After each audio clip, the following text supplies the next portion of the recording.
Donc, ici, à Tadishmaya, on commence Materet Kiddushin. On est première page, Daf Bet Amud Aleph, et la Mishnah nous dit comme ça.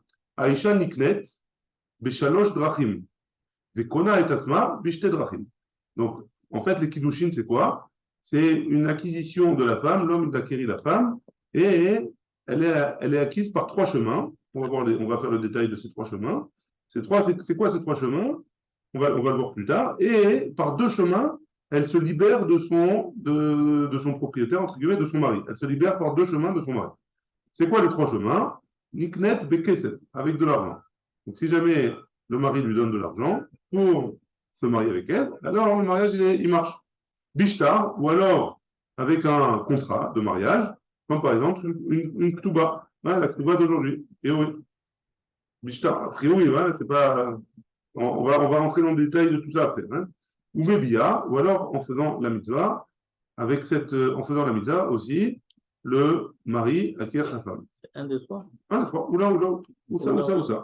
Ouais. Alors, tu n'as même pas besoin de Kedouva si tu fais bien de Sarah. Avec Bia, il faut que ce soit les Shem Kiddushin, il faut qu'il y ait deux témoins comme quoi il y a eu Yichud. Oui. Et ça suffit, pas besoin de prendre la salle à des millions de shekels, dépenser des millions de shekels, se marier. Ça, c'est juste pour le choufouni. C'est pas obligatoire. Ouais. Donc ça, c'est trois chemins. Bekesef, Bet Shammai, Omoim, Bedina. Donc c'est combien le minimum d'argent qu'il faut dépenser pour acheter sa femme? Dinar, un dinar kesef, une pièce d'argent, pardon, ou Bechave dinar, ou alors quelque chose qui a la valeur d'un dinar. Un dinar d'argent. Ou Bethilel Omrim, et d'après Bethilel, Bipruta, ou Bechave Pruta. Donc, si ça a la valeur d'une pruta, une pruta, on va voir ce que c'est, ou alors d'un Shave Pruta, ou alors quelque chose qui a la valeur d'une pruta. Mais quand une pruta, et combien c'est une pruta? C'est 1/8 de la pièce d'un Issar Italki. Ouais, ici, il explique ici, dans la. Hein? De Rachid, je fais mais dommage, je fais 8 prutot. Un huitième, ouais, un huitième. Pourquoi?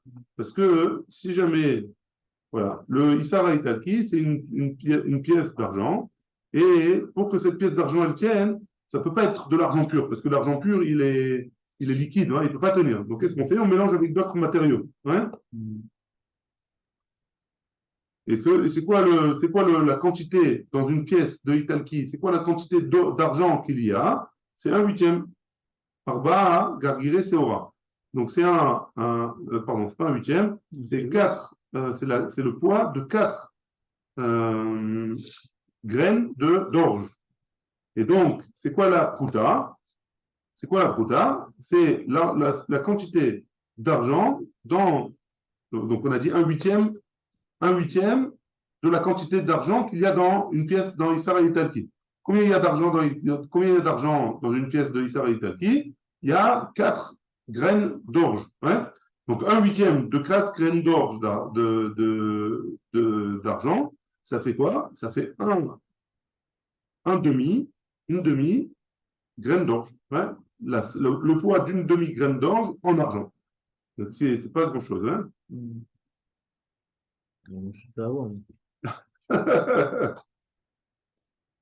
Donc, d'après le Chazon Ish, hein, c'est à peu près 1/40 de gramme d'argent. Donc, si on calcule que l'argent aujourd'hui, je crois que l'argent, il est à non, quand est-ce qu'on fait le calcul pour Machatzit Shekel?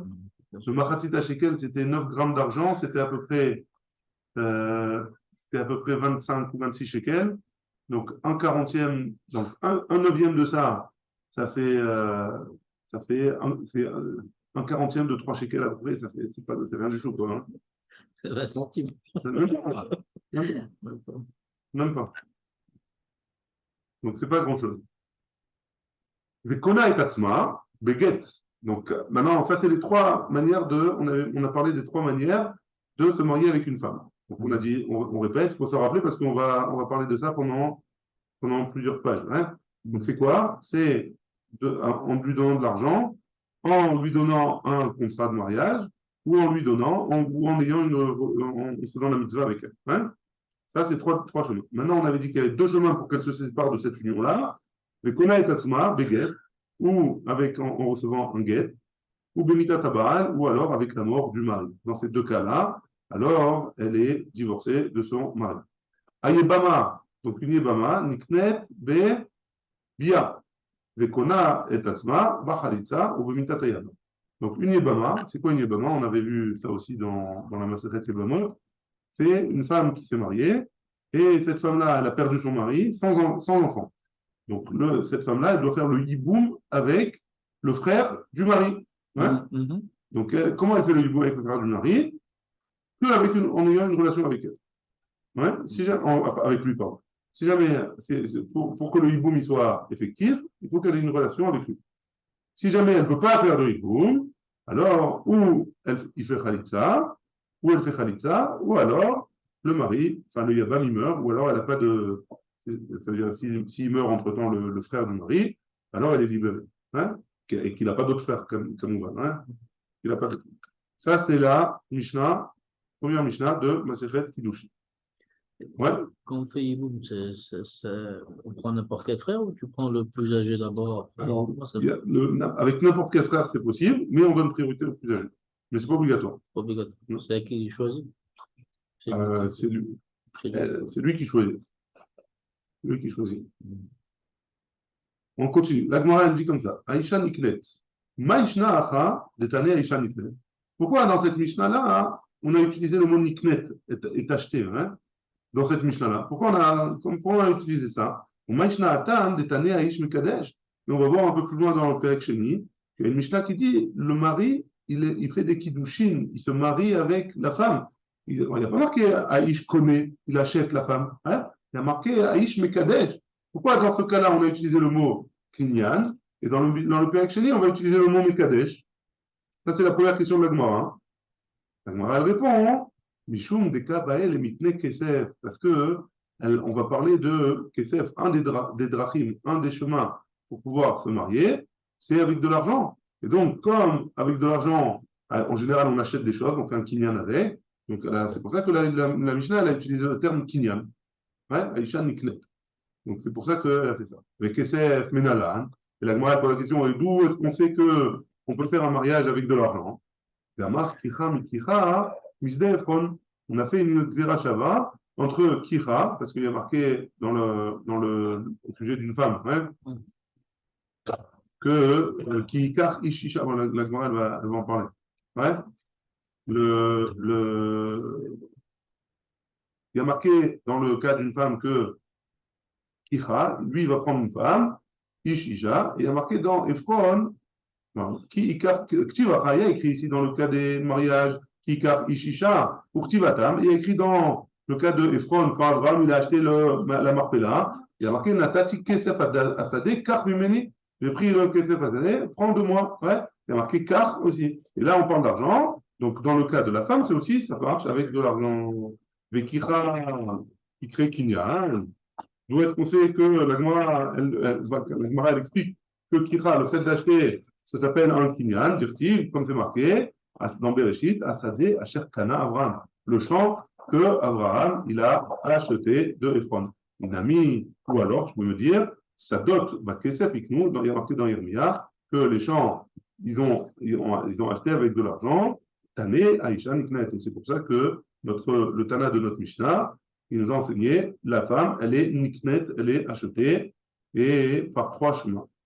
C'est bon jusque-là? Non? Très bien, on continue. Venitne atam, Aïch connaît. Alors pourquoi dans l'autre Mishnah là-bas, tu ne m'as pas parlé de, quand on parle de l'homme, dans la Mishnah, dans Perek Sheni là-bas, que l'homme, il achète, pourquoi tu m'as dit que Aïch Mekadesh? Elle m'a répond, mais Ikara tane l'ishna de Oraita. Ulbasor tashne l'ishna de Rabbanan. Mikara, à la base, au début, ouais, la Mishnah, la Masechet, elle parle de Niknet, c'est un langage de la Torah, hein. Kicha, on a dit Kana, ouais. Ulbasor, et finalement, tane l'ishna de Rabbanan. On utilise un langage des Chachamim, que les Chachamim, ils ont utilisé le mot Kiddushin. Il n'y a pas dans la Torah le mot Kiddushin, mais Kadesh, hein, ça n'existe pas. Il y a marqué Kikar Ish Isha, qu'un homme il va prendre une femme. Non, ce langage-là, hein, c'est un kinyan. Donc d'abord, la Mishnah nous a enseigné le terme de la Torah, Aïcha Niknet, et après elle nous a enseigné le terme des Chachamim, que les Chachamim ils ont institué un nouveau terme qui s'appelle les Kiddushin. C'est bon? Ou Maï Mishnah des Rabbanan. Et c'est quoi la mashma? Ça veut dire quoi ce langage des Chachamim? D'Asarla al Kule Alma Be'eke Egdesh.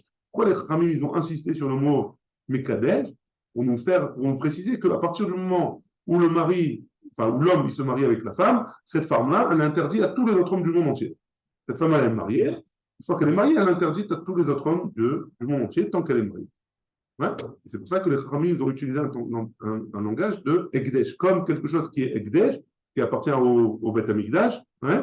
Comme il est Ekdesh, alors cette femme-là, elle est aussi Ekdesh. Il y a une certaine sanctification de ce mot-là. Très bien. Venitne acha Aish Kone. Alors on n'a qu'à dire alors Aish Kone. Tu ne m'as pas répondu, pourquoi on n'a pas dit Aish Kone? Pardon. Venitne acha Aish Kone, Mechila.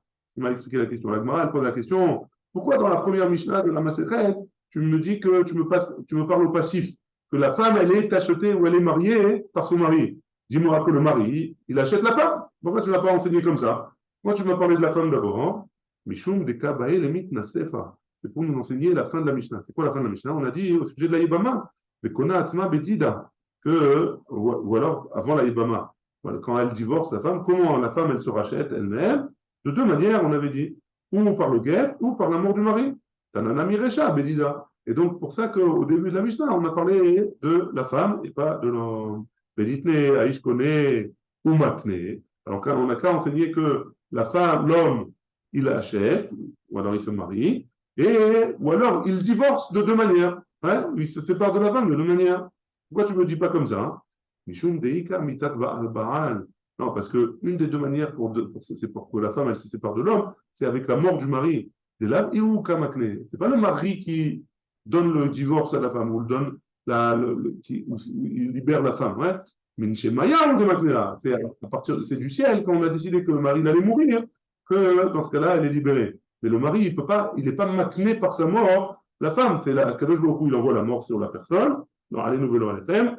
Et par ce biais-là, il rend la femme libre. Et donc, c'est pas l'homme, c'est pour ça qu'on a enseigné la femme. Ou si tu veux, tu peux me dire, Itana kone, ava amina, afilu bal kocha, tanaisha niknet, de midata in, shelo midata no. Donc, si tu veux, tu peux me dire que quoi? Si jamais on avait enseigné kone, que l'homme, il achète, ava amina, j'aurais pu comprendre, j'aurais pu penser que quoi? Afilu bal kocha, même de force. Même je peux me marier avec une femme de force sans lui demander son avis. Et non, la Torah, elle n'est pas misogyne. Hein. Tana, Aïcha Niknet. C'est pour ça que la Torah, elle a dit, la Mishnah, elle a dit, Aïcha Niknet, la femme, elle est acquérie par le mari, des mida'ata, seulement si elle est d'accord. Si elle n'est pas d'accord, chez l'omida'ata, si elle n'est pas d'accord, la femme, elle n'est pas mariée. Donc, il faut le consentement de la femme. Ce qui est logique en même temps. Ouais.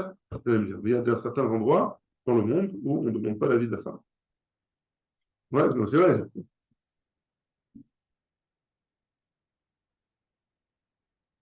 Très bien. Maintenant, on va passer sur le langage de la Mishnah. La Mishnah, elle a dit la Aïcha Niknet Beshalosh Drachim, Beshalosh Drachim. Hein? La femme, elle est acquise dans trois chemins. Ouais? On va parler de trois façons, mais le Drachim, c'est chemin. On va parler de Shalosh. Pourquoi c'est Shalosh? Pourquoi c'est au féminin? Shalosh, c'est au féminin et pas au masculin. Et pourquoi on dit derer et pas dvarim, par exemple? Ouais. Donc, Umay Eria de Tane Shalosh. Pourquoi le Tana, il nous a enseigné Shalosh? L'itne Shlosha, il a qu'à nous enseigner. Shlosha, 3 au masculin et pas au féminin. Shlosha, c'est masculin. Hein. La Gemara, elle dit Mishum de Kabael et mitne derer. Parce que on a eu besoin d'enseigner derer. Le derer, le shon nekevahu. Et un chemin, c'est un langage féminin. Dire-t-il, comme c'est marqué dans Shemot, Ve'odata lahem, et ta derer yelchou ba. Comme il est marqué, et ta derer, le chemin, yelchou ba, ils iront dedans, et ba, c'est au. Il n'y a pas marqué yelchou bo, il y a marqué yelchou ba, donc c'est au nekeva. Donc derer, c'est féminin. Ve'ela hadetania, et pourtant, on a une braïta, une Mishnah, pardon, dans Masechet Zavim. Beshiva drachim, Botkim et Azam, de 7 chemins, Shiva. Shiva, c'est au masculin, hein? Et il y a marqué Drachim après. On vérifie le Zav. Nitne Sheva, on aurait dû enseigner. Si Drachim, si Derer, c'est féminin, hein, j'aurais dû enseigner Besheva Drachim, pas Beshiva Drachim. Hein? La Gemara dit Mishum de Kabael et Mitne Derer. Parce qu'on a eu besoin d'enseigner Derer. Vashkechan Derer de Ikre Lashon Zachar, Dirtiv Bederech Echad, Yatsu Elecha, Ubshiva Derachim, Yanusu Lefanecha. Donc, parce qu'on a besoin d'enseigner Derer. Et Derer, c'est un Lashon Zachar. Hein? Dirtiv, comme c'est marqué, Bederech Echad, Yatsu Elecha, Ubshiva Derachim, Yanusu Lefanecha. La Gemara elle objecte, et elle dit Yachis, c'est comme ça, Kashukera et Adade, mais Kashanami, Matnitina Adade. Donc, des fois, derrière, dans les psukim, derrière c'est masculin, des fois c'est féminin, et des fois dans la Mishnah, on enseigne derrière au masculin, et des fois on enseigne derrière au féminin. Donc, il y a une contradiction entre derrière et derrière, oui, a priori. Il y a une contradiction et dans la Mishnah, et il y a une contradiction dans les psukim. Donc là, maintenant, la Gemara va expliquer qu'il n'y a pas de contradiction. Entre les psukim, il n'y a pas de contradiction. Pourquoi? Aha, ici, c'est quoi ici? Non, à ta derrière qui est le Kouva, on avait dit. Des Torah, on parle de la Torah. Il faudra aller dans le chemin de la Torah. Et comme c'est la Torah, c'est féminin, alors on a utilisé Ba, il y a le Kouva. Ouais? Des Torah, les Torah écrit la Shon Nekeva, et la Torah, c'est au féminin, dirtiv, Torah Hashem Temima, Meshivat Nafesh. Des kata, là, et il y a écrit après, Bileshon Nekeva, et on enseigne la Shon Nekeva. Hatam, là-bas, dans le pasuk, Bederech Echad Yitzu Elecha, de Bemilchama Kae, de Darko Shel Ish Lasot Milchama. C'est le derech. A priori, c'est l'homme qui fait les guerres. Ven Darka Shel Isha Lasot Milchama, et c'est pas l'habitude de la femme de faire des guerres. Katavla Bileshon Zachar. C'est pour ça que derech, il a enseigné dans un lashon de Zachar de masculin. Donc il n'y a pas de kouchia. Des fois derrière c'est masculin, des fois derrière c'est féminin. Quand on parle de la Torah, c'est féminin.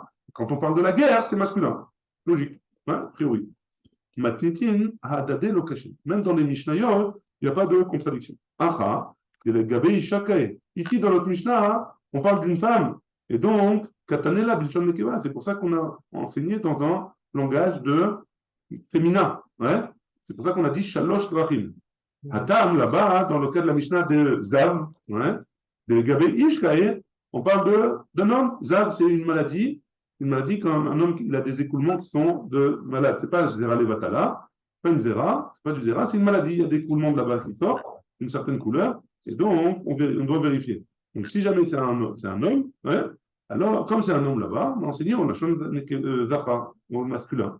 Et le Gabé Ishkae, quand on parle d'un homme, des Darko Shalish, les Badek, c'est un homme, on a l'habitude de vérifier un homme. Même Darka Shalisha, les Badek, on n'a pas l'habitude de vérifier une femme. Pourquoi elle est malade? Et Aïcha, l'ami Béonès, Metamea, parce que même une femme Béonès, de manière involontaire, elle rend impure. Tané les Zahar. C'est pour ça que la Mishnah là-bas, elle a enseigné dans un langage de masculin.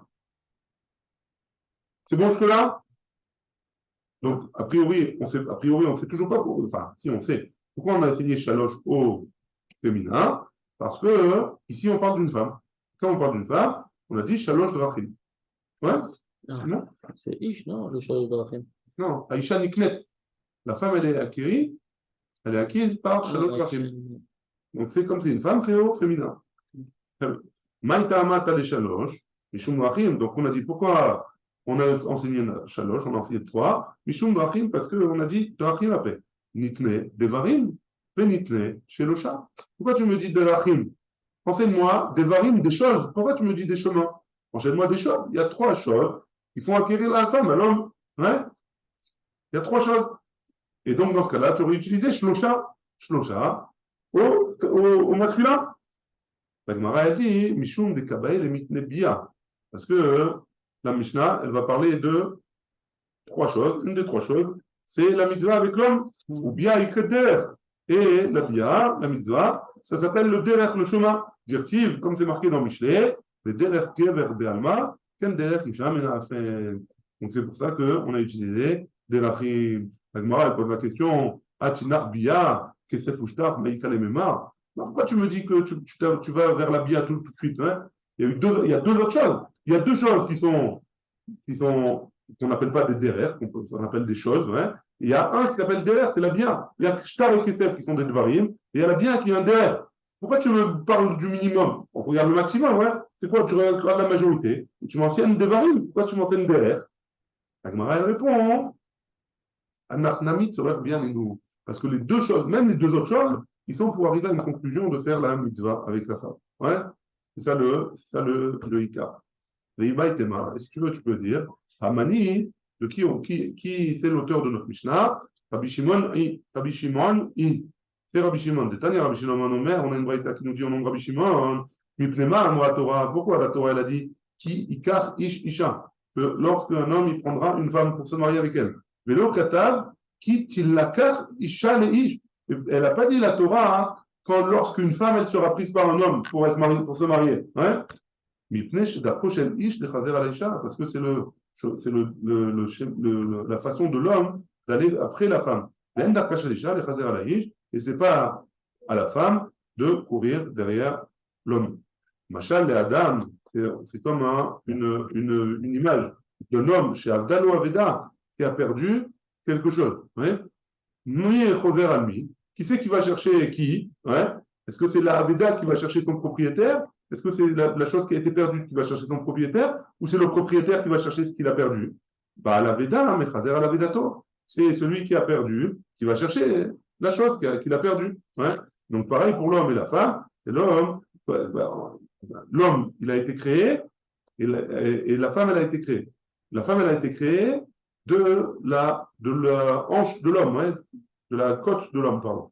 Et donc, comme elle a été créée de la côte de l'homme, alors c'est l'homme qui va chercher ce qu'il a perdu, entre guillemets. Parce que l'homme et la femme, c'est deux neshama. C'est une neshama. Une neshama qui se colle, qui ont été séparés à la naissance. Et après, a priori, ils doivent se retrouver. Qui c'est qui doit chercher qui? C'est celui qui a perdu sa deuxième moitié. Qui c'est qui a perdu sa deuxième moitié? L'homme a perdu sa deuxième moitié. Parce qu'il a été créé, parce que la femme a été créée à partir de l'homme. On dit qu'ils étaient machin, on parle de Adam et Adam et Chava. Non, Adam et Chava. Mais dans Adam et Chava, ils étaient au Gan Eden. Donc c'était Rouhani. Oui, c'est plus Rouhani que Gashmi. J'imagine qu'il avait un corps aussi. Mais l'homme, la femme, elle a été créée de l'homme. On lui a pris une partie de l'homme. Et donc, c'est quelque chose qui a été perdu à l'homme, a priori. Et donc, c'est l'homme qui doit retrouver la femme. C'est pour ça que c'est l'homme qui doit chercher la femme. Léa, Ditnan. Et on a vu un peu plus haut pourquoi on a parlé des Rachim et pas des Varim, à cause du fait que il y a un rapport entre le chemin, entre Derech et les Kiddushim. Maintenant, la Gemara, elle va dire comme ça. Et on a une Mishnah qui nous dit Beshiva derachim botkim et azav litne devarim. Donc, si jamais tu me poses la question ici, au sujet de la femme, pose-moi aussi la question au sujet du Zav, de celui qui a la maladie de Zav. A priori, pourquoi il y a marqué derachim là-bas? Je devrais enseigner devarim. Ici, je dis derachim par rapport à la bia. Qu'est-ce qui se passe avec le Zav, a priori? Je devrais aussi dire devarim. Pourquoi je ne dis pas derachim? Adam, Hakamashmalan. Là-bas, de quoi on parle? Qu'est-ce que j'apprends là-bas de ça? Des darka, des mechla, yetera, la touye, l'idéziva. Que le chemin, il est le derrière. La nature de l'homme, elle est que un homme, quand il mange beaucoup, alors il peut arriver à cette maladie de ziva. Et donc, c'est pour ça qu'on a utilisé le mot derrière. C'est darka de mishtéya, et quand on boit beaucoup aussi, beaucoup trop, ça peut aussi emmener à cette maladie. L'Agma, elle pose une autre question. Il y a une Mishnah dans Masechet Bikurim. Etrog, Shavé Leilan, Bishlosha Drachim. Le etrog, le fruit, le cédra, pardon, il ressemble à l'arbre par trois choses. Et il n'y a pas marqué trois choses, il y a marqué trois chemins. Velitne Dvarim, on aurait dû enseigner aussi. Trois choses et pas trois chemins. Mishum de Bainan Mitne Sefa. Quoi on a enseigné là-bas des Achim pour nous enseigner la fin de la Mishnah là-bas. Qu'est-ce qu'il y a marqué là-bas? Ou l'yarak bederech echad. Et il ressemble à un yarak, un légume, par un chemin bederech echad. Sefanamin itne davar. Donc la Gemara a dit, à la fin aussi, tu as qu'à m'enseigner d'abord une chose et pas un derrière en chemin. Pourquoi tu ne m'enseignes pas tout de varim et tu m'enseignes derrière? La Gemara elle répond, hein, on est nous, Gimel Amoudalev, en haut de la page, Atam, Hakamashmalan. Là-bas, qu'est-ce que ça vient nous enseigner? Des dark et des trocs et yarak, que le troc il pousse comme un yarak. Ma yarak darko ligadel al kol maïm, de la même manière que le, le, le légume il pousse avec de l'eau, n'importe quelle eau, que ce soit de l'eau de la pluie, que ce soit de l'eau de l'arrosage, ouais. Ou bishaat l'ekitato isuro, et que c'est au moment où on le cueille, que à ce moment-là on fait